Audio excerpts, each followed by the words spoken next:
자, 오늘은요, 주택수와도 전혀 상관이 없고, 종합부동산세에도 전혀 지장이 없는 도시정비형 재개발 사업에 대한 이야기를 한번 해볼까 합니다. 아마 생소하신 분들도 많으실 거예요. 재개발은 알겠는데 도시정비형 재개발 사업은 무엇일까?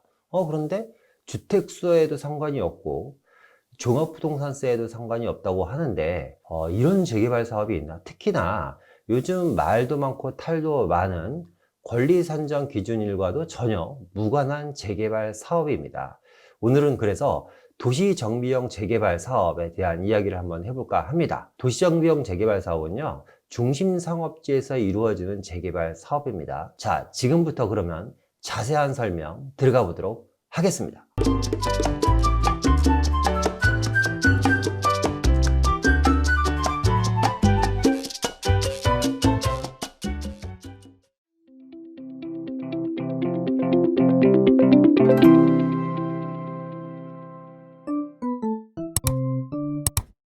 오늘 드릴 말씀은요, 도시정비형 재개발 사업에 주목하자입니다. 앞서 얘기했던 것처럼 주택수에도 포함이 안 되고 권리산정일도 전혀 지장이 없고 종합부동산세에도 영향이 안 받는 이런 어떻게 보면 복되고 복된 재개발 사업이 있다는데, 자, 많은 분들이 관심을 가질 것 같습니다.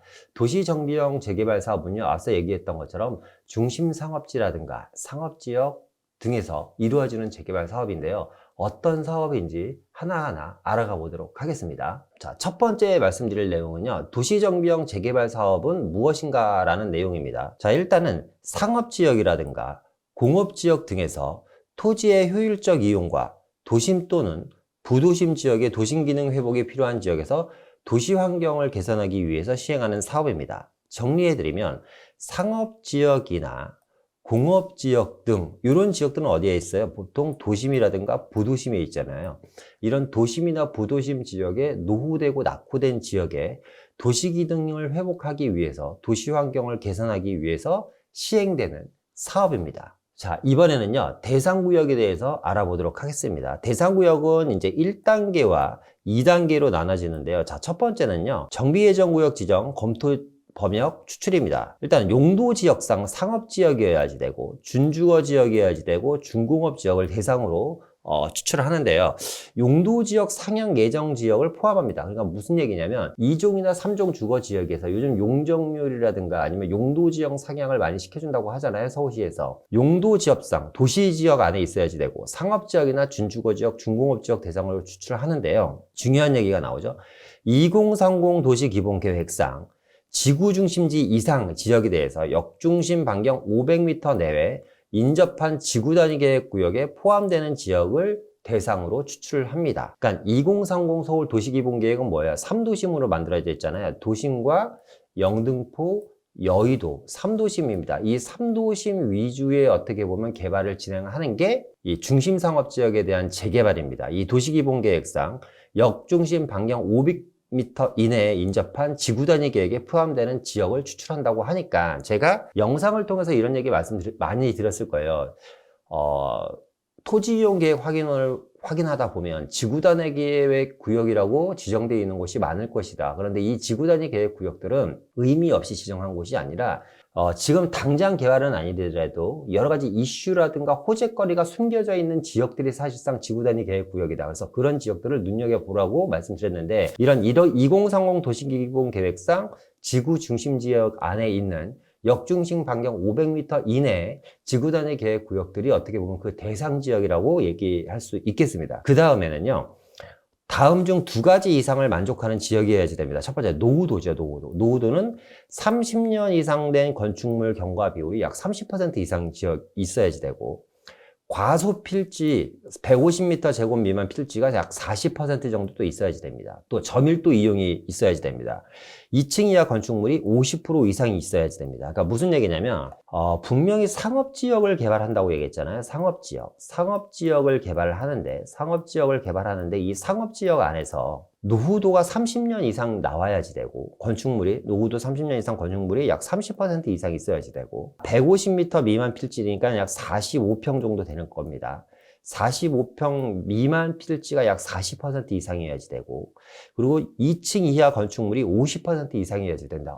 상업지 중에서 노후도가 30년 이상이 된 지역 건물이 약 30% 이상이고, 45평 미만 필지가 약 40% 이상이어야지 되고, 2층 이하 건축물이 50%나 되는 이런 상업지역이 과연 서울시내에 있나요? 라고 질문하시는 분이 있으실 겁니다. 아주 광범위하고 아주 넓게 이런 지역이 있습니다. 누구나 다 알고 있는 지역이죠. 어딜까요?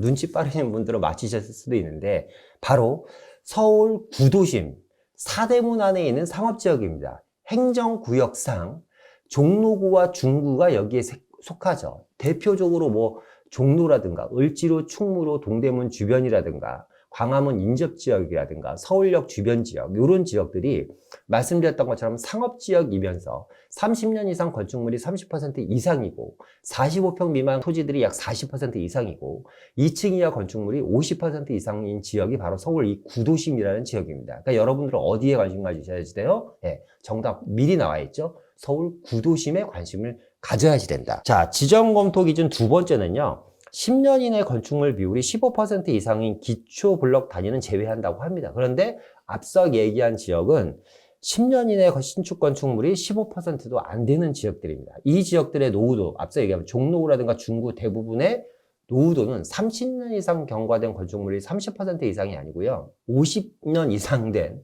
건축물 비율이 한 50~60% 이상 되는 지역입니다. 자, 계속해서 보도록 하겠습니다. 자, 사업 시행자입니다. 아까 쉽게 얘기해서 우리가 조합원이라고 얘기할 수 있겠죠. 자, 사업 시행자의 조건인데요. 도시정비형 재개발을 사업 시행하는 자로서 정비사업조합이라든가 토지 등 소유자라든가 공동 시행자, 지정권자 등이 되는데요. 조합원 또는 토지 등 소유자가 과반수 이상의 동의를 얻어야지 됩니다. 참고사항이 상당히 중요한데 참고사항을 한번 보도록 하겠습니다. 도시정비형 재개발 사업은 재건축과 재개발은 틀리다. 다양한 사업 시행자가 있으며 주로 구역 내 토지 매입을 통한 토지 등 소유자 또는 조합이 시행자가 됩니다. 무슨 얘기냐면 재개발, 재건축은 토지 등 소유자가 아니라 뭐예요? 주택 등 소유자입니다. 그러니까 재개발 같은 경우는 땅만 갖고 있으면 입주권이 안 나오잖아요. 일정 부분 이상의 크기의 토지를 갖고 있어야지 조합원 자격이 이루어집니다. 반면에 무허가 주택이라든가 대지권은 없는데 무허가 건축물 대장만 있어도 입주권 자격이 나오죠. 그러니까 무슨 얘기냐면 재개발은 토지는 소유하지 않고 있어도 돼요. 입주권이 나오고 조합원 자격을 얻는데 도시정비형 사업은 뭐냐면 토지가 상당히 중요합니다. 그러니까 무슨 얘기냐, 제가 앞서서 주택수에도 포함이 안 되고 종합부동산세에도 전혀 무관한 이런 재개발 사업장이 있다 그랬잖아요. 그러니까 도시정비형 재개발 사업은 잘 생각해 보세요, 여러분. 종로구와 중구, 구도심, 을지로나 충무로 주변에 그 상업지 안에 주택이 있나요? 없습니다. 그러면 내가 조합원 자격을 얻으려면 어떻게 해야지 될까요? 그 안에 있는 무언가를 내가 구입해야지 될 거 아닙니까? 그런데 여기 나와 있는 것처럼 토지가 나대지 토지가 있을까요? 없습니다. 그러면 그 종로나 충무로나 을지로 주변을 안을 이면도로 같은 데를 잘 들어가서 보면 조막조막한 아주 따닥따닥 붙어있는 자그마한 상가 골목들이 나올 겁니다. 그 상가들은 작게는 10평 미만짜리 대지를 갖고 있는 상가들도 있고요. 아니면 20, 30평 되는 상가들이 거의 대부분입니다. 10평에서 30평 내외의 상가들이 대부분인데 이런 상가를 갖고 있으면 뭘 할 수 있다? 조합원이 된다. 그러면 주택수에도 상관이 없고 종합부동산세에도 상관이 없겠죠. 그죠? 그러니까 그런 것들을 여러분들이 어떻게 보면 웬만한 재개발 입주권을 사는 것만큼 보다도 돈이 좀 덜 들어갈 수가 있다. 특히나 상가 같은 경우는 아직까지 대출에서 자유롭기 때문에 대출을 통해서 자그마한 상가, 대지집은 10평에서 20평 내외 되는 상가를 구입을 하신다면 뭘 할 수 있다? 도시정비형 재개발 사업에 조합원 자격을 얻을 수 있다. 여러분, 이렇게 좀 정리하시면 될 것 같습니다. 중요한 건 여기서 포인트는 뭐다? 재개발, 재건축과 달리 주택 등 소유자가 아니라 토지 등 소유자인 게 가장 큰 핵심이고 틀린 점이다. 이렇게 정리해드리고요. 다음은 서울시 보도자료를 한번 보도록 하겠습니다. 서울시 보도자료입니다. 자, 2018년 12월 31일 날 나온 서울시 보도자료인데요. 서울시 도심 내 상업지역 주거 비율을 몇 퍼센트? 90%로 확대해서 도심 활성화를 기대하겠다. 과거에는 어땠냐면 예를 들어서 이런 겁니다. 도시 안에 상업지역에서 재개발을 하잖아요. 그럼 예를 들어서 10층짜리 건물을 올린다고 가정을 해볼게요. 10층짜리 건물을 올린다고 이렇게 건물을 올리면요. 주거 비율이 50% 정도밖에 안 됐습니다. 그러니까 이 중에 5개 층만 아파트를 지을 수 있고요. 나머지 5개 층은 뭘 해야지 되냐면 무조건 상가라든가 근린생활시설을 집어넣어야지 됩니다. 그러니까 조합 입장에서 보면 아파트가 많아야지 리스크가 적고 일반 분양을 많이 해서 수익을 극대화시켜서 조합원들이 가져가는 이득이 클 텐데 특히 상가라든가 근린생활시설은 또 미분양에 대한 우려도 있잖아요. 주택과는 다르게 리스크가 크단 말이죠. 시행을 하는 조합 입장에서 보면. 그런데 이거를 50%가 아닌 90%까지 바꿔줬으니까 이제 앞으로 아파트를 몇 층까지 지을 수 있다? 9층까지 지을 수 있다. 나머지 10개 층, 1개 층이죠. 1개 층에 대해서 10%에 대해서만 뭐 상가라든가 근린생활시설을 집어넣으면 되기 때문에 사업을 시행하는 조합 입장에서 보면 어떻게 보면 상당히 획기적인 규제 완화라고 볼 수가 있겠죠. 계속해서 보겠습니다. 도시정비형 재개발 사업 시 주거 비율이 아까 앞서 얘기한 것처럼 50에서 90%를 높여갖고 주거용도 신규 허용을 이제 꾀하겠다라는 거고요. 2019년 3월까지 2025년 도시 및 주거환경 정비 기본 계획을 변경해서 19년 상반기부터 적용한다고 했는데 얘는 이게 이제 2018년 12월 달에 나온 서울시 보도자료잖아요. 현재 법이 바뀌었죠. 조례가 2019년 5월 기준으로 바뀌었습니다. 그렇기 때문에 2019년 5월 기준은 지금 뭐다? 90%까지 주거 용도를 확대해서 재개발 사업을 할 수 있다라는 겁니다. 어떤 지역에서 진행되는지 한번 보니까요. 영등포라든가 여의도라든가 도심지역, 마포지역 중심 등 8개 지역도 한양도성, 도심부와 동일하게 적용한다. 이 영등포라든가 여의도, 도심, 마포지역은 어떤 지역이죠? 네, 서울 3도심에 포함되어 있는 지역입니다. 그러니까 3도심 위주, 도심, 영등포, 여의도, 강남을 이후로는 이 3도심 위주의 개발인데 보통 이 도시정비형 재개발 사업은 어디에서 많이 이루어진다? 도심과 영등포 주변에서 많이 이루어질 예정입니다. 특히나 세운상가 재정비 촉진지구도 이제 이번에 90%를 완화합니다. 이따 세운상가에 대한 이야기도 잠깐 할 텐데요. 세운상가 재정비 촉진지구도 90%를 완화하다 보니까 뭐가 좋아지죠? 사업성이 엄청나게 좋아질 것이다. 서울시가 업무 판매 문화시설이 밀집한 도심 지역과 기능 회복과 상권 활성화를 위해 시행되는 도시정비형 재개발 사업. 과거에는 이 도시정비형 재개발 사업이 도시환경 정비 사업이었습니다. 그래서 제가 아직 사실상 강의를 하는데도 입에 이 단어가 붙지가 않아요. 도시환경 정비 사업이라는 단어를 수년 동안 저도 써보다가 이게 이제 2019년도인가요? 18년도인가 아마 바뀌었을 겁니다. 도시정비형 재개발 사업으로 명칭이 바뀌었습니다. 어쨌거나 도시정비형 재개발 사업의 구역 주거용도 비율을 최대 90%까지 앞서 얘기한 것처럼 높여서 용적률을 대폭 상향시키겠다. 그러니까 뭐냐면 사업성이 좋아질 거니까 이 상업지역 주변에 도심 상업지역 주변에 90%로 주택에 대한 용적률을 늘려주는 거죠. 그러니까 완화를 해줘서 도심의 주택 공급을 활성화시키겠다는 겁니다. 활성화. 어디에? 서울 도심 상업지역에. 그러니까 이 상업지역 재개발에 대해서 모르시는 분들이 거의 90% 이상일 거예요. 이 영상을 보시는 분들도. 아, 상업지역도 일반 주택가처럼 재개발이 될 수 있구나. 이따가 사례들을 몇 가지를 통해서 계속 보여드리도록 하겠습니다. 끝까지 좀 시청해 주시고요. 앞서 얘기했던 것처럼 주거지역이 이제 50%. 그러니까 과거에는 이렇게 얘기했죠. 주거지역. 그러니까 뭐 용적률 800%짜리를 짓는다고 하면 70% 이하로 주택을 지을 수 있는데 아파트는 50%만 공급을 하고요. 나머지 20%는 오피스텔을 공급합니다. 그래서 70% 정도의 주택을 공급했어야지 되고 나머지 30%가 이제 비주거형 상가라든가 근린생활시설을 공급했어야지 돼요. 그런데 이러다 보니까 도시정비형 재개발 사업이 지지부진하고 사업이 제대로 안 되는 거예요. 왜? 서울 구도심은 낡을 대로 낡고 노후될 대로 노후돼서 이 지역을 재개발을 해야지 되는데 사업성이 떨어지다 보니까 재개발이 안 되는 겁니다. 그래서 이걸 어떻게 바꾼 거예요? 앞서 얘기했던 것처럼 아파트, 오피스텔도 이제 안 지어도 되고, 그러니까 우리 주상복합 아파트 보면 오피스텔 동이 항상 별도로 있던가 함께 들어가잖아요. 이제 그런 게 없어질 겁니다. 오피스텔 안 지어도 되고 아파트로만 90%를 다 채워놔도 된다. 그리고 10%만 상가를 지으면 되니까 앞으로 이 한양 도심부죠. 한양 도심부와 한양 도성 도심부 외 지역, 영등포라든가 뭐 예를 들어서 뭐 구로동이라든가 마포 일대라든가 청량리 일대라든가 이런 지역, 수색 역세권 주변이라든가 이런 지역들이 도시형 정비 사업으로 많이 진행될 것으로 보입니다. 자, 계속해서 보겠습니다. 보도자료를. 도시형 재개발 사업은요, 도시 및 주거환경 정비법에 따라서 시행되는 정비 사업의 하나입니다. 그러니까 우리가 도정법이라 그러죠. 이 도정법을 토대로 모든 재개발 사업은 진행이 됩니다. 그러니까 얘도 뭐예요?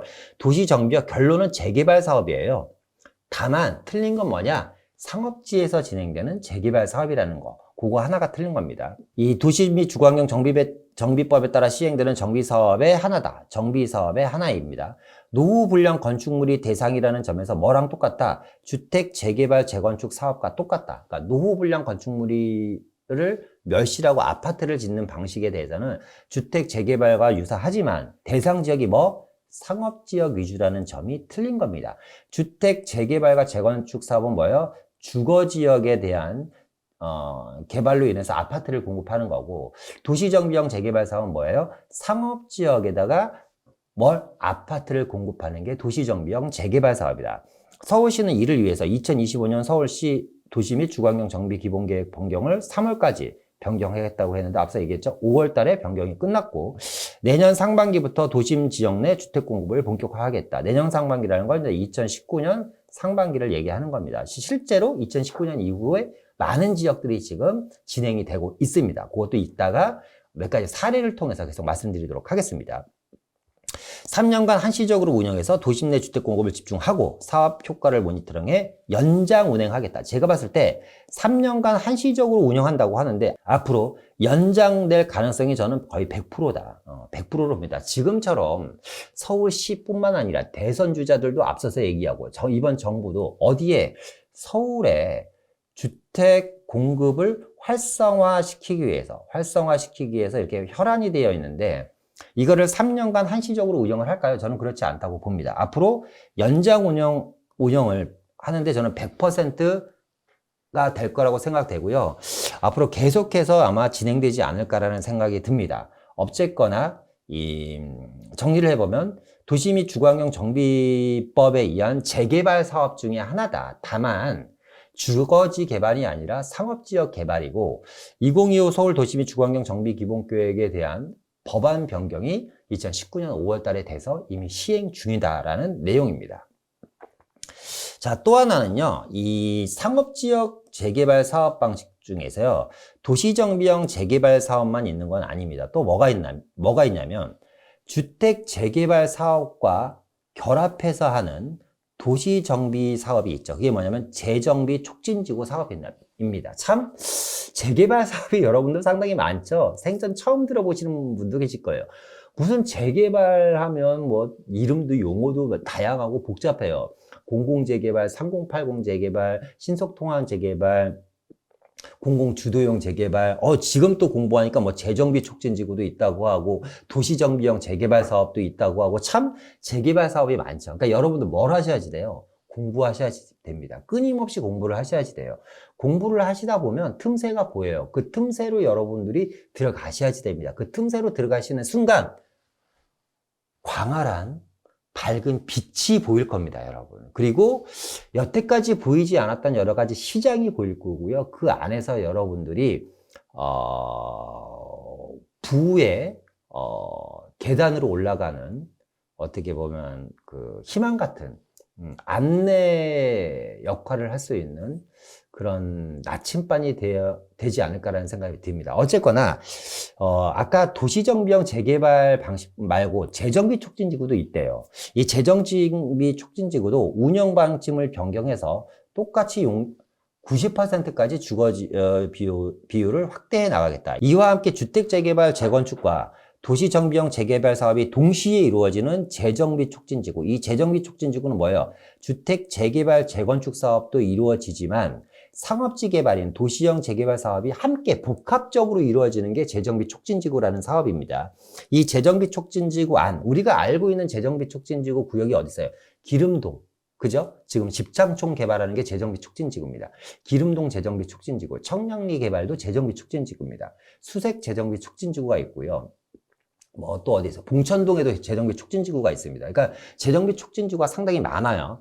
전국에 재정비 촉진지구가 76개 구역이 있습니다. 그러니까 여러분들만 모르신 거예요. 그렇죠? 물론 모르시는 분들이 많았겠지만 상당히 많은 지역이 재정비 촉진지구가 있다.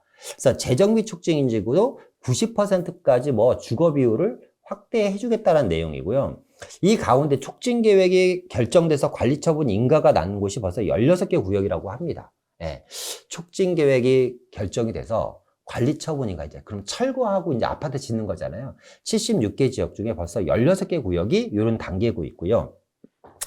대표적인 재정비 촉진지구가 어디예요? 세운상가 재정비 촉진지구입니다. 세운 재정비 촉진지구의 경우에는 이와 별도로 주거 비율을 90% 높이는 내용의 계획 변경 절차를 내년 상반기까지 마무리해 당체 계획보다 주택 공급을 확대한다는 내용입니다.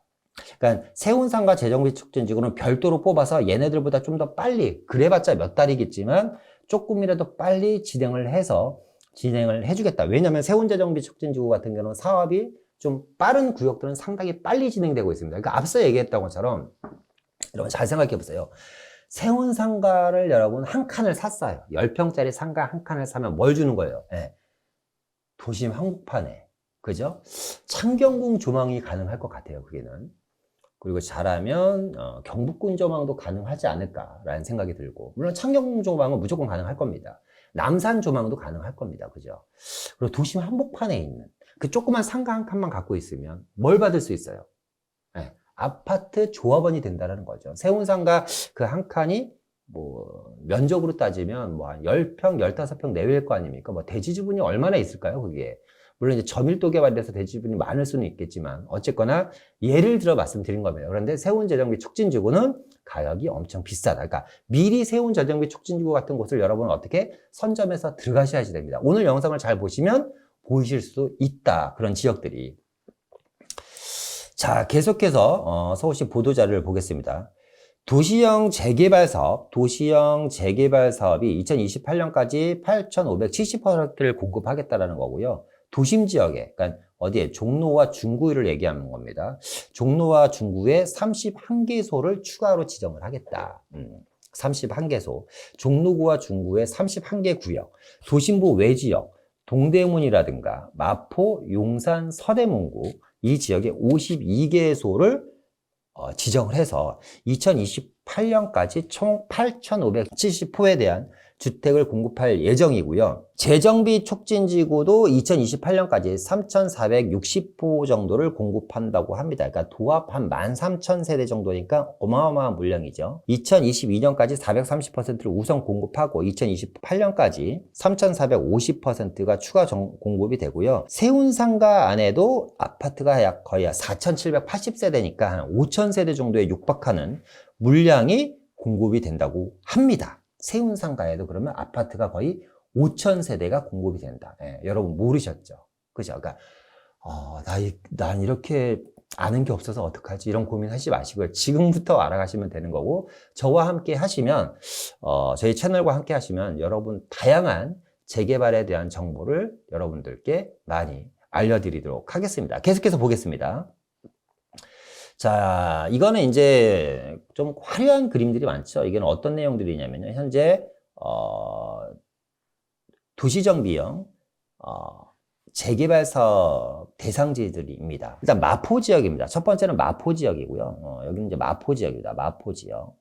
마포 지역이고요. 마포 지역 같은 경우는 지금 이게 공덕역 세권입니다. 공덕역 주변이죠. 공덕역 주변에 원래는 여기가요. 이제 시행되기 전에 90%의 주거 비율을 득하기 전에 여기는 아파트는 못 지었습니다. 공동역 주변 상업지역 개발은요, 업무시설이나 판매시설, 숙박시설 등만, 숙박시설로 근린생활시설만 공급하기로 되어 있는데, 이 지역도 앞으로 아파트를 몇 프로? 90%까지 공급할 수 있으니까 이 지역들도 공덕역 주변도 앞으로 사업이 엄청나게 활발하게, 공덕역 주변 지역의 상업지역이죠. 상업지역도 활발하게 이루어지겠죠. 자, 여기는 영등포역입니다. 영등포역은 또 이제 신안산선이 들어갈 예정이죠. 이 지역도 마찬가지입니다.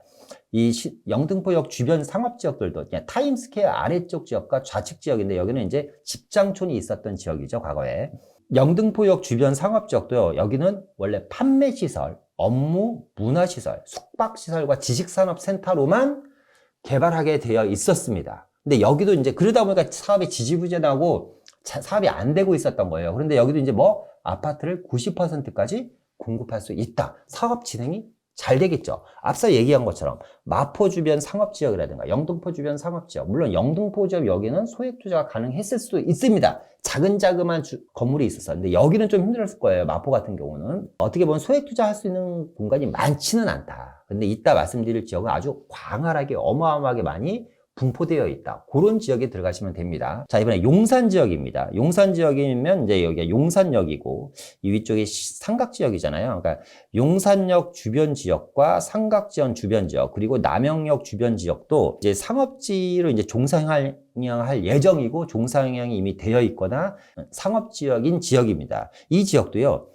업무시설이라든가 근린생활시설 그리고 복합용도라든가 판매시설, 숙박시설만 공급할 수 있게 되는데 여기도 이제 뭐 할 수 있다? 아파트 90% 지을 수 있다. 과거에는 아파트를 지어도 주상복합을 지어도 몇 %밖에 못 지었다? 50%밖에 못 지었는데 이제 90%까지 지을 수 있으니까 이 용산역이라든가 삼각지역, 남영역 주변도 사업의 탄력을 받을 것이다. 또 하나는 이제 청량리역입니다. 청량리역이고 청량리 주변 지역에 대한 상업지역 내용입니다. 업무, 판매, 숙박, 문화, 근린생활시설만 지을 수 있었습니다. 아파트는 그러니까 뭐 못 지었습니다. 못 지었는데 여기도 이제 뭐 아파트를 90% 이상 지을 수 있었고 이 지역도 마찬가지로 아파트는 많아야 40에서 50%밖에 허가를 안 내줬어요. 앞서 얘기한 것처럼 10층짜리 주상복합 아파트를 짓는다면 4층이나 5층 정도만 아파트였는데 이제 9층까지 그러니까 뭐 50층이라면 59, 45, 45층까지 뭘 할 수 있다? 아파트를 지을 수 있으니까 이 지역, 토지 등 소유자들은 사업성이 앞으로 엄청나게 좋아지죠. 그리고 분양은 뭐 얘기할 것도 없는 지역이잖아요. 그러니까 뭐 공동형 역세권 지역. 이 지역은 이제 공동형 역세권 지역이고요. 그죠?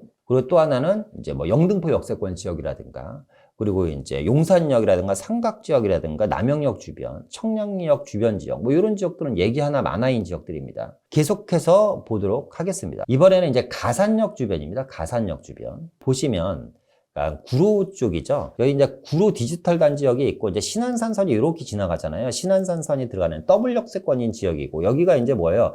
지밸리라는 지역입니다. 지밸리 구로 디지털 단지죠. 뭐 어마어마한 유동인구와 업무타운이 형성되어 있는 지역인데 이 구로 디지털 단지역 주변 지역 상업시설도 마찬가지로 아파트 허가는 불허했었습니다. 그런데 여기도 마찬가지로 90% 정도의 아파트 공급을 할 수 있는 지역이고 연신내역 지역입니다. 연신내역은 이제 GTX가 들어가고요. 이제 북쪽 지역으로는 또 이제 뭐 신분당선이 또 들어갈 예정이고 연신내역 이 북쪽 지역은 지금 뭐 재개발로 북쪽 지역, 동쪽 지역, 남쪽 지역 할 것 없이 지금 재개발로 엄청나게 뜨거운 지역이잖아요. 근데 이 연신내역 주변의 상업지역도 마찬가지로 뭐 의료시설, 병원을 개발한다든가 업무시설이라든가 근린생활시설만 개발할 수 있었는데 이제 여기도 주거용도를 몇 %, 90%까지 허가해준다고 합니다. 그러니까 연신내역이 만약에 그렇게 된다면 이 주변도 정말 황골탈퇴, 은평구에서 금평구로 거듭나는 지금 지역 중에 하나죠. 또 하나는 신촌역 주변이죠. 여기가 신촌역이고 얘가 이대역입니다.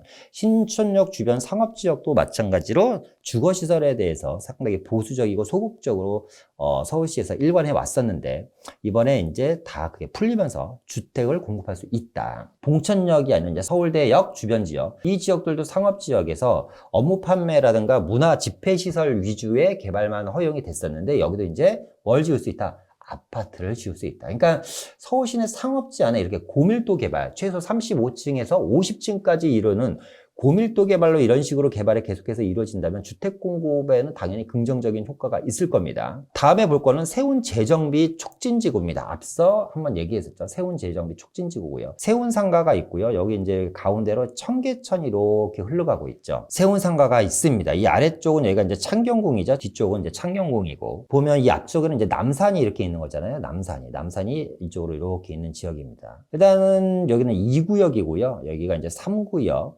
4구역, 6-5구역, 6-1구역, 6-2구역이고요. 여기가 6-3구역입니다. 그리고 여기 6-4구역입니다. 지금 세운상가는 크게 2, 3, 4, 5, 6구역으로 이렇게 나눠져 있는데 오른쪽에 보이시는 그림 보이십니까? 이 그림, 요 그림과 요 그림 상당히 멋있죠? 예. 요게 이제 얘가 3-3구역일 거예요. 세운상가 3-3구역에 3동짜리 주상복합 아파트에 대한 조감목도입니다. 그러니까 요 블럭 안에 들어가는 겁니다. 이 아래쪽은 3-8구역, 9구역입니다. 3-8구역과 9구역, 3-8, 9구역. 주상복합 아파트 역시 조감도입니다.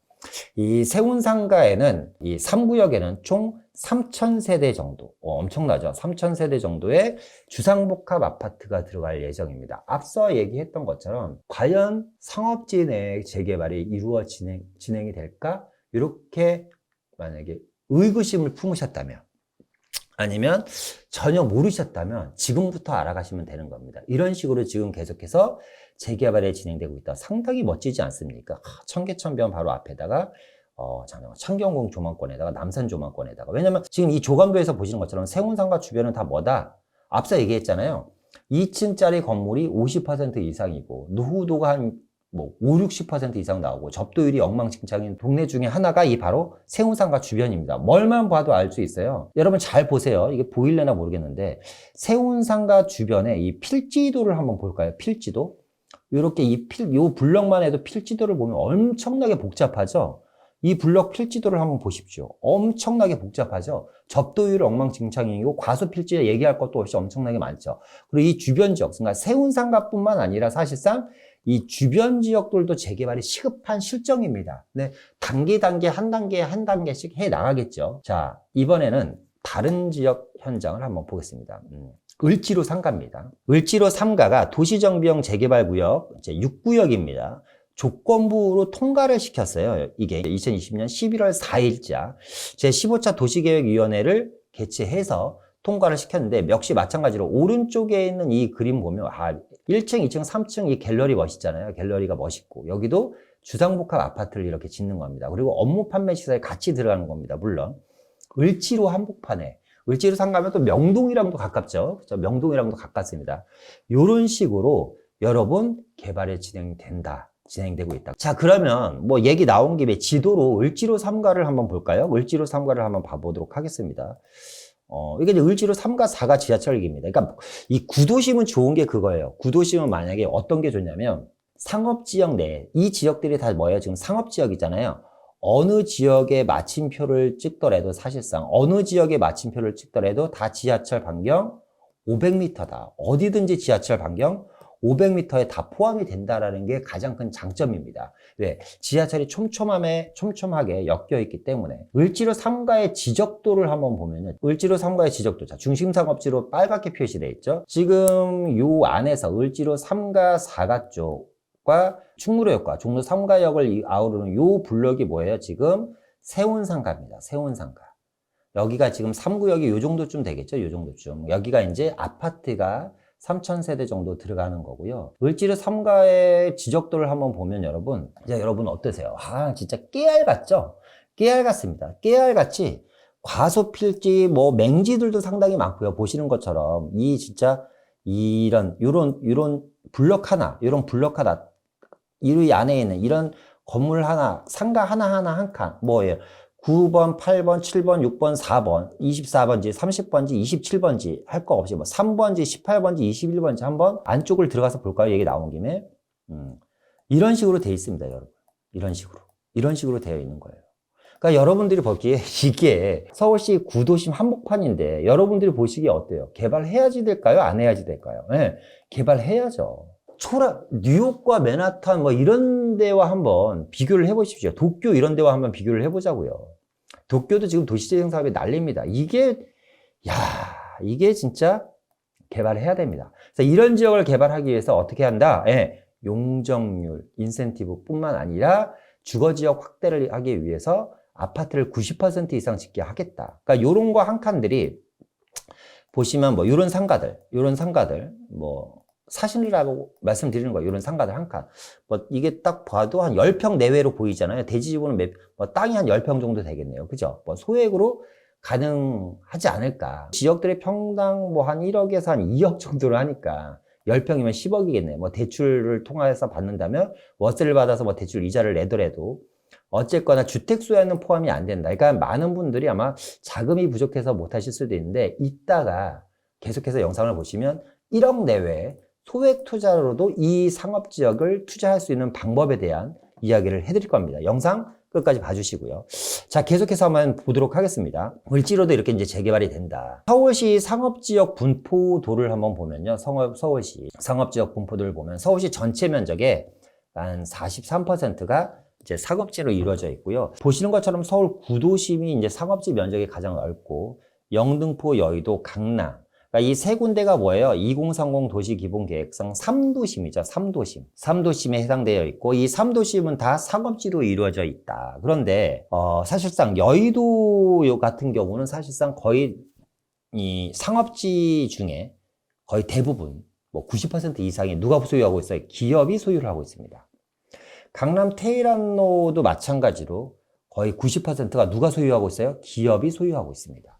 여의도라든가 강남 테일한로 상업지역은 블록도 원체 크지만 개인이 투자할 수가 없는데 우리 아까 을지로 주변 가보신 것처럼 이 지역은 90%가 누가 개인이 소유하고 있고 그리고 상당히 모든 필지가 10평에서 30평 내외로 작게 쪼개져 있다.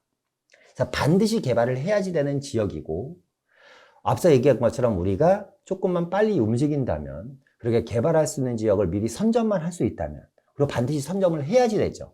그런 지역에 먼저 갈 수 있다면 주택수에도 포함이 안 되면서 훌륭한 재개발 투자를 할 수 있다는 겁니다. 도심상업지역과 강남 테일한로 상업지역을 비교해보면 도심상업지역은요. 강남 테일한로 상업지역에 비해서 보시는 것처럼 면적이 10배에 달하는 상업지의 면적을 갖고 있습니다. 무려 10배에 달하는 상업지 면적입니다. 10배에 달하는 상업지 면적을 갖고 있는데 용적률을 보면 예를 들어서 이제 이 강남 상업지는 평균 층수가 뭐 한 예를 들어서 한 30층이라면 강북의 이 10배가 넘는 10배 차이가 나는 이 상업지 면적을 갖고 있음에도 강남은 이 강북 지역은 평균 층수가 한 5층 정도밖에 안 됩니다. 그러니까 상업지를 상업지로 못 쓰고 있는 거죠, 여기는. 그죠? 그리고 이 상업지, 강북 상업지 같은 경우는 맹지 비율도 상당히 높다. 그러니까 접도율도 엉망진창이다. 과소필지는 거의 50% 이상이 넘는다. 거의 50에서 70%가 과소필지일 겁니다. 노후도는 노후도 기준이 30년 이상 넘은 건물 30%라고 했는데 여기는 50년 이상 넘은 건물이 거의 50% 이상이 된다. 그러니까 이런 지역이 서울 구도심 상업지역입니다. 그러니까 여러분들이 상식적으로 생각하기에 이 지역이 과연 앞으로 5년, 10년, 15년 동안 개발이 안 될까요? 저는 반드시 어디처럼 강남의 상업지처럼 개발이 될 거라고 봅니다. 이 넓은 상업지역을 갖고 있는데 지금 규제는 계속해서 풀리고 있고 계속해서 개발하기 좋은 방향으로 흘러가기 있기 때문에 여러분들 꼭 관심을 가지셨으면 좋겠습니다. 앞서 얘기했던 제가 잠깐 보여드렸던 건데 다시 한번 나오네요. 이제 역삼역 주변의 상업지역이고요. 을지로 사가역 주변의 상업지역입니다. 보시는 것처럼 역삼역 주변은 상업지역이 작죠. 면적이 작음에도 불구하고 구역별로 정리가 상당히 잘 돼 있다. 필지가. 근데 을지로 주변은 역삼역 주변의 상업지역이 한 10배 정도 되는 규모임에도 불구하고 보시는 것처럼 번지수 자체가 정신이 없고요. 뭐 과소필지고 맹지고 너무 잘게 토지가 쪼개져 있죠. 그죠? 그러니까 이런 거를 어떻게 강남처럼 블럭별 개발을 해야지 되는 겁니다. 그러니까 지금 이 화면에서 보면 여기가 세운상가 3구역이잖아요. 그러니까 이런 3구역처럼 블럭별로 다 개발을 해 나갈 겁니다. 그 안에 여러분들이 이 안에 점 하나 사놓으시는 거예요. 점 하나. 점 하나를 딱 사놓으시면 어떻게 된다? 충분히 여러분도 미래에 조합원이 될 수가 있다라는 겁니다. 자, 앞서 봤는데 다시 한번 보겠습니다. 충무로의 이면도로입니다. 충무로의 이면도로고요. 을지로의 이면도로입니다. 이게 지금 제가 이 밑에 글씨를 다 지워놓고 충무로랑 을지로라는 단어를 지어놓으면 이게 충무로, 을지로로 보일까요? 종로는 정말 심각하죠. 종로 이면도로입니다. 이게 종로라는 걸 지으면 이게 무슨 종로처럼 보일까요, 여러분? 보시는 건 여기서 뭘 보셔야 되냐면 여러분 하늘을 봐야지 돼요. 하늘. 저 끝까지, 저 끝에가 어디에 인왕산인지 어딘지 모르겠지만 끝까지 산이 하나 보이는데 이 끝에 점에 그 하늘에 높은 건물이 하나도 없잖아요. 창공에 높은 건물이 하나 없습니다. 종로에. 동대문 쪽에 이면도로입니다. 과연 이런 곳을 이렇게 방치하는 게 맞냐? 개발이 될 것이다. 정부 차원에서라도 어떻게든지 개발이 될 겁니다. 그래서 도시형 재개발 사업 투자 전략을 한번 하나씩 보도록 하겠습니다. 자, 첫 번째는요. 노후도 접도율, 과소필지 등의 조건을 충족하는 지역에 투자를 해라. 노후도 접도율, 과소필지 등의 조건을 충족하는 지역. 어디예요? 서울 구도심이죠. 구도심 상업지역입니다. 상업지역. 행정구역상 종로구와 중구 쪽에 해당이 되겠죠. 강남의 10배 정도 되는 규모의 상업지역입니다. 2층 미만의 건축물 50% 있는 지역, 어디에? 이 지역입니다. 도심 중심 상업지역 중 이면도로, 어디? 대로변은 비싸니까 앞서 제가 보여드렸던 이 사진들이 뭐 어디예요? 이면도로에 있는 자그마한 건물들을 얘기하는 겁니다. 조그만 상가들. 도심 중심 상업지역 중에 이면도로를 공략하죠. 지분이 작은 상가 건물을 공략하셔야 되는데 어디에? 월세 수익에 연연해 하시면 안 됩니다. 여기는 뭐 지가 상승분을 보고 투자를 하셔야 됩니다. 여러분 잘 생각해 보세요. 서울에서 가장 규모가 큰 중심 상업지역인데 다 2층, 3층짜리 저밀도 개발 구역이에요. 근데 여기가 2022년이잖아요. 앞으로 2032년이 된다고 하면 지금의 땅값과 지금의 종로, 충무로, 을지로 지역의 토지 가격과 10년 후에 종로, 충무로, 을지로의 토지 가격은 몇 배가 뛰어 있을까요? 여러분 신중하게 곰곰이 생각해 보시길 바라겠습니다. 그러니까 월세 신경 쓰지 마시라는 거예요. 근데 사실상 신중하게 곰곰이 생각해 볼 필요도 없는 거죠. 그죠? 토지는 희소성이 있고 그중에 서울시 전체 면적의 4.3%밖에 안 되는 상업지를 내가 소유하고 있는 겁니다. 서울시 전체 면적의 4.3%인데 가장 많이 분포되어 있는 데가 종로구와 중구에. 그게 내가 점 하나 찍어 놓는 겁니다. 지분이 작은 상가 건물을 여러분들이 공략하고 특히 소액 투자자 1억대 정도의 소액 투자자들도 여러분들 희망이 있습니다. 뭘 사셔야 돼요? 규모가 작은 오피스텔에 집중 투자하자. 아까 조합원 자격을 얻는 게 뭐예요? 토지 등 소유자잖아요. 오피스텔에 토지 지분이 있을까요? 없을까요? 당연히 있죠. 토지 지분이 반드시 있습니다. 오피스텔은 재개발 안 되는 게 맞나요? 안 되지 않나요? 이렇게 질문하시는 분들도 계실 거예요. 잘못 알고 계신 거죠. 오피스텔은 재개발이 안 되는 게 아니라 못하는 겁니다. 왜? 이 오피스텔 같은 경우는 기본적으로 고밀도 개발을 하죠. 고밀도. 그러다 보니까 용적률이 다 차 있습니다. 그러니까 이제 쉽게 얘기하면 조합원 수가 많은 거죠. 조합원 수가 너무 많습니다. 그런데 이 서울 구도심 오피스텔은 이렇게 고밀도 개발이 된 오피스텔 말고, 그러니까 이런 오피스텔은 기본적으로 세대수가 뭐 한 7, 80세대에서 아니면 100세대 이상 되는 대규모 오피스텔을 얘기하는 겁니다. 이런 것들은 뭐 존치로 빠질 가능성이 있어요. 그런데 재개발처럼 여러분들이 시장에 접근하시면 돼요. 어떻게? 규모가 작은 오피스텔이라고 그랬잖아요. 그러니까 이 상업지역 안에요. 규모가 20, 30세대나 3, 40세대 정도 되는, 그러니까 용적률이 낮고 낮은 오피스텔이죠. 규모가 20, 30세대나 3, 40세대 정도 되는 거는 재개발로 따지면 빌라나 마찬가지예요. 요 정도는 안고 갈 수도 있거든, 개발 사업을 할 때. 그러니까 7, 80세대나 100세대 이상이 되는 이런 오피스텔을 투자하시라는 게 아니라 가급적이면 규모가 작은 20, 30세대나 3, 40세대 정도가 되는 규모가 작은 오피스텔에 여러분들 투자를 하셔야 됩니다. 그러면 1억 또는 1억 미만으로도 투자가 가능하고요. 또 하나는 지금 이 종로와 중구 쪽에 여러분 잘 생각해 보세요. 토지 가격이 평균이 한 1억 5천 정도 가요.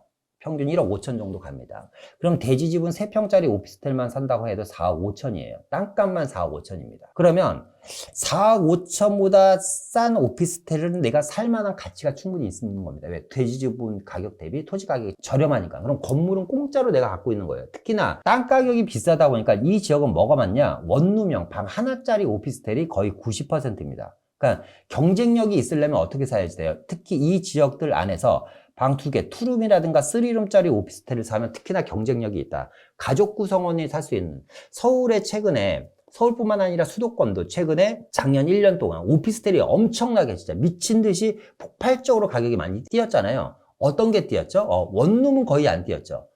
강남 테헤란로도 마찬가지입니다. 저희 사무실에 있는 삼성동 주변도 원룸 오피스텔은요, 한 1억 뛰었어요. 그런데 투룸, 3룸은요, 5억에서 6억이 뛰었습니다. 그러니까 이 종로와 중구 안에 있는 오피스텔 중에서 정말 귀한 거는 뭐냐면 투룸, 3룸입니다. 대지 지분이 있는 요런 애들 중에서 여러분들이 열심히 찾으셔서 규모가 작은 20, 30세대나 30, 40세대 정도가 되는 이런 오피스텔을 여러분들이 투자를 해놓으면 나중에 향후에 충분히 재개발 사업을 하는데 조합원 자격을 얻을 수 있지 않을까라는 생각이 듭니다. 자, 마지막으로 뉴스 한번 보고 가겠습니다. 자, 용적률 3,300%. 어디냐면 이게 이제 맨하탄입니다. 용적률 3,300%짜리 맨하탄과 을지로는 용적률이 800%입니다. 그런데 이제 고도지 안에 걸려 있어서 그동안 90m까지밖에 못 지었어요. 그러니까 두 도시의 다른 풍경입니다. 이 아래쪽에 보면 사진 보이시죠? 맨하탄의 사진입니다. 지금 개발이 한창 진행되고 있는데 여기는 지금 훨씬 더 많이, 지금보다 많은 개발이 이루어졌고요. 아래쪽 사진은 이제 이쪽이 이제 을지로 사진입니다. 맨하탄과 을지로 사진. 을지로 어때요? 누가 보면 이게 서울 도심 한복판, 서울의 중심부라고 하면 창피할 정도의 노후도가 되어 있습니다. 이 뉴스는 2018년도의 뉴스입니다. 그러니까 이제 지금 같은 개발 계획이 나오기 전의 뉴스입니다. 무슨 얘기를 말씀을 드리고 싶냐면 중심 상업지 반드시 개발이 돼야 된다. 이게 뭡니까, 이게? 이게 뭡니까? 적어도 이런 식으로는 개발이 돼 있어야지. 뉴욕, 도쿄와 비교되는 서울. 두 마리 토끼를 잡은 미국 뉴욕. 도시재생으로 주택 공급이 원활해졌다. 어디에? 상업지 도시재생으로 주택 공급이 원활해지고 상업지 주변에 쾌적하다 보니까 일자리도 많이 쏟아지고 있다. 지역 경제 대살린 도쿄. 일본 얘기입니다. 일본은 사실상 도쿄 같은 경우는 개발을 안 하기로 상당히 많이 전 세계적으로 소문이 난 도시 중에 하나예요. 개발이 안 돼 있기로. 그런데 최근 10년간 앞서 얘기한 상업지 개발이 엄청나게 많이 이루어져 있습니다. 그래서 도쿄를 저도 이제 일본 안 간 지 벌써 2년이 넘었는데 가보면 여기저기 공사 현장이에요. 2년 전에 가봤을 때. 상업과 오피스 주택이 복합 개발이 되고 있다. 10년간 18조엔 파급 효과. 그러니까 이렇게 개발을 해야지 일자리도 창출되고 경제적 부가가치도 창출되고 도시의 부가가치도 창출되는 건데 우리는 계속해서 뒤로 가고 있다. 서울이 늙고 있고 썩어가고 있다. 새 집이 부족한 영국, 런던. 왜? 얘는 개발을 규제합니다. 우리나라도 개발을 그동안 규제했죠. 누가? 그 전에 서울시장님이. 그렇죠. 그러다 보니까 뒤로 가고 있다. 영국 토지 이용과 한국 재건축 규제로 인해서 주택 공급 부족으로 집값이 폭등할 예정이다. 언제? 2018년도 뉴스니까 이때 이 뉴스를 보고 샀으면 최근 3년 동안 집값 엄청나게 올라간 거죠. 그죠? 어쨌거나 2018년도에 이런 뉴스가 하나 나왔고요. 그리고 2017년도 뉴스, 또 비슷한 뉴스인데 한번 보겠습니다. 도쿄, 런던, 파리, 도시를 키우기 한창인데 한국은 쪼그라들고 있다는 얘기입니다. 서울은, 한국이 아니라 서울은.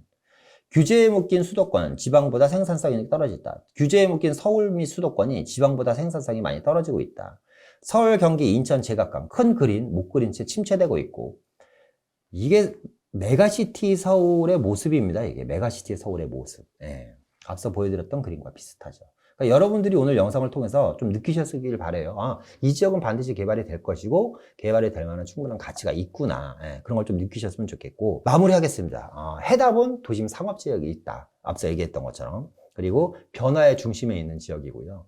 장기적인 경쟁력이 무궁무진한 지역입니다. 그리고 가장 안전한 투자처. 그죠? 앞서 얘기한 것처럼 서울시 전체 면적의 주거지역은 7, 80%입니다. 그런데 서울시 전체 면적의 4%밖에 안 되는 상업지역을 여러분들이 점 하나 찍어 놓으셨으면 좋겠다고 말씀드리는 거고, 그 상업지역이다 보니까 오피스텔이라든가 조그만 상가를 투자를 할 수가 있기 때문에 종합부동산세라든가 아니면 주택수에 포함이 안 되는 것도 엄청나게 큰 장점이죠. 그죠? 변화의 중심 안에 있는 게 중심 상업지역이고요. 앞으로 장기적인, 그죠? 이 도심에 대한, 도심은 서울의 심장이자 얼굴입니다. 그리고 그 안에서 산업, 일자리의 7, 80%가 서울 구도심에 있고요. 그러니까 행정, 문화, 교통, 그리고 정치의 1번지가 서울 구도심입니다. 그러니까 서울의 모든 것을 다 갖고 있다고 해도 과언이 아닌 서울 구도심이 그렇게 노후되고 정말 나락으로 떨어져 있는 상황입니다. 이 지역을 개발을 앞으로 엄청나게 해나갈 걸로 저는 기대가 됩니다.